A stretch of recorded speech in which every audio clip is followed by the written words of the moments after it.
Hello and welcome, I'm your host Elizibar. We're going to talk about Justice League Odyssey number 22. Now, if you remember in issue 21, we basically have what's depicted on this cover going on in that issue. None of this happens in this issue, however.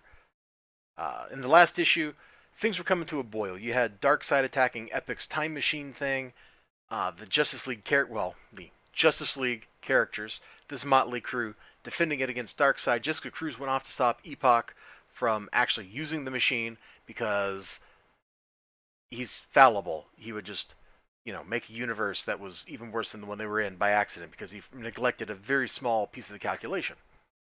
And he killed her. So this issue has none of this going on. This issue picks up in the Wild West, where we have a space ranger busting in a door. Now, if the Space Ranger, who is named Susie Starr with 2 R's, looks kind of like Gamma Knife, congratulations, it is Gamma Knife. They tell you that, as soon as she meets Jessica Cruz. Oh, yeah, Jessica Cruz isn't actually dead. She's just adrift in time. Sounds kind of like the Omega Sanction to me. She's powered by the Omega Sanction. I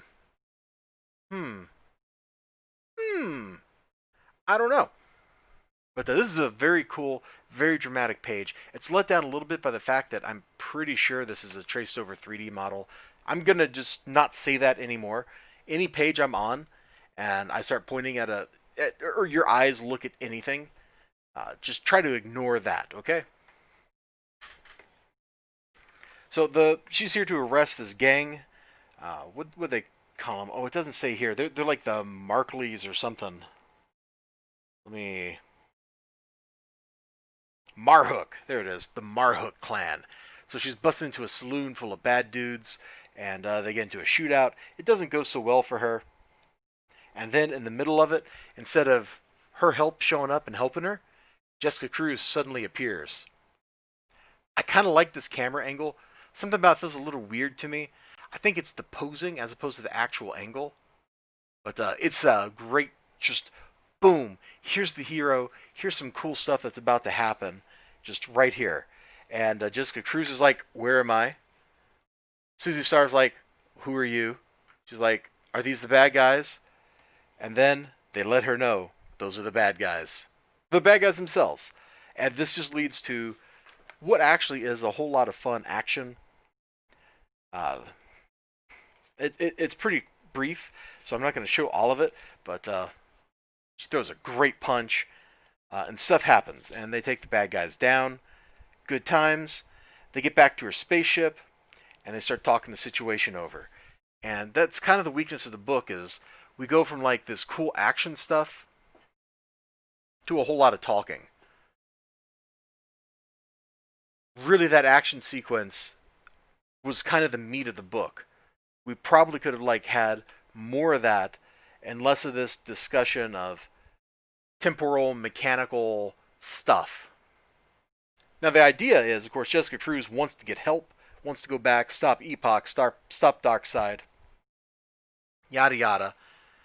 The gang's friends are chasing him, of course. We're not going to show any more of the art in the book. You've seen probably about a quarter of the book here, 5 of the pages. So you've seen plenty of art. You know what the art looks like. I'm not going to tell you more of the story because I don't want to kind of ruin it. But they go to get help. They're going to go help people. They're going to go help things. We've got some very helping, and it's pretty good. But ultimately, my final conclusion, my final thought after reading this was, that felt really unnecessary. Is that a bad thing that I'm thinking that? Because that's what I was thinking when I got done reading this book. Was this whole issue didn't need to exist. This could have been a 3-page flashback or something in the issue instead of the entire issue. I kind of felt like that with that Cable run from, gosh, that was 2 years ago now. There were 2 or 3 issues in a row there towards the end of the run where Cable was. We were seeing bits of Cable's past where he was dealing with being hunted by the technovirus monster thing, and there were 2 or 3 issues where it could have been this ultimately was a 1-page flashback in the entire book. Like, you could have just summarized everything. You didn't need to even portray any of this on page. It didn't need to exist. Because nothing happened, and ultimately, it had no meaning. Because we know these things have to have happened, otherwise, because time paradoxes, these things have to have happened, otherwise, Jessica Cruz and all the stuff that happens wouldn't have already happened. So even though this is like the future for Jessica Cruz, it's the past for the story. We didn't really need to spend a whole issue exploring this. We got some cool stuff out of it, but we didn't need a whole issue to explore it. And that's my thought. Just League Odyssey number 22, man, I don't know that I can really recommend this. The story's kind of meandering. I feel let down.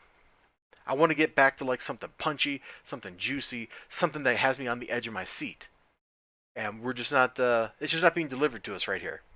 You all take care of yourselves. You have a great day, have a great night, great whatever you got going on. Sure hope to see you again next time. Until then, bye-bye. And remember to ring that bell for those notifications.